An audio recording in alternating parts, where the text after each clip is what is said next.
Hai, gimana nih kabar kalian? Semoga sehat selalu ya. Nah, ngomongin keadaan nih, Indonesia masih berjuang melawan COVID-19. Namun di awal tahun 2021, Indonesia malah dilanda bencana alam.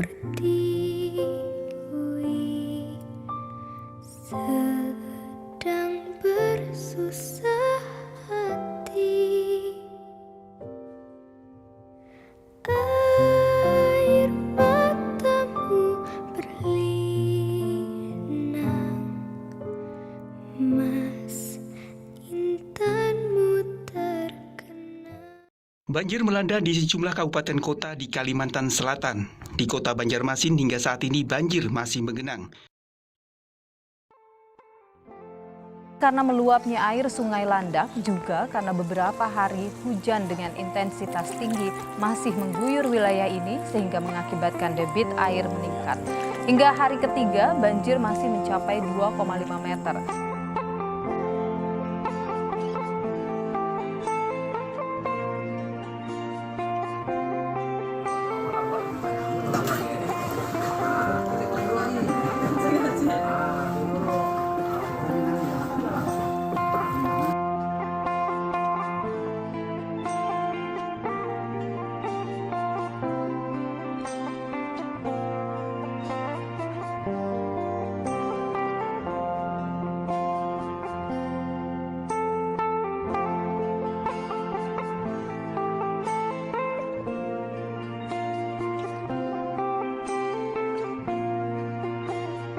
Gimana setelah ngeliat apa yang terjadi di awal tahun 2021?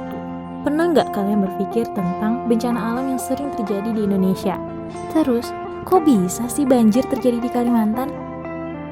Indonesia terkenal dengan hutannya yang sangat luas. Pulau Kalimantan menjadi salah satu daerah yang hutannya terluas di Indonesia. Namun sayangnya, pengelolaan hutan di Kalimantan diambil alih oleh industri berskala besar. Sehingga Pulau Kalimantan mengalami deforestasi terparah di Indonesia. Mari kita melihat data dari Forest Watch Indonesia.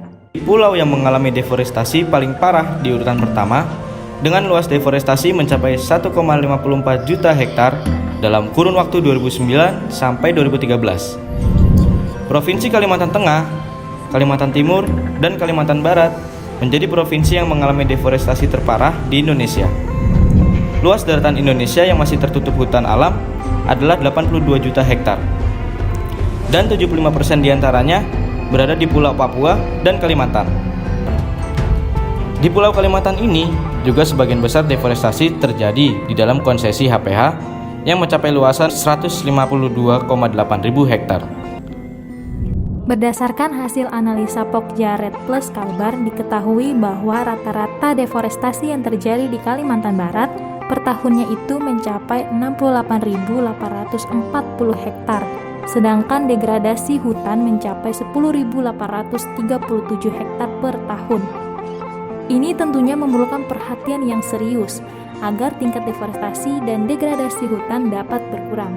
Terjadinya deforestasi dan degradasi hutan juga berdampak peningkatan emisi gas rumah kaca yang menyebabkan terjadinya perubahan iklim secara global di dunia. Hilangnya hutan mengakibatkan air tidak dapat meresap ke dalam tanah. Nah, air hujan yang turun mengalir di permukaan akan menyebabkan erosi. Efek samping dari erosi salah satunya adalah banjir akibat tanah yang tidak dapat meresap air, hingga terjadinya tanah longsor.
Ayo jaga hutan, kalau bukan kita, siapa lagi?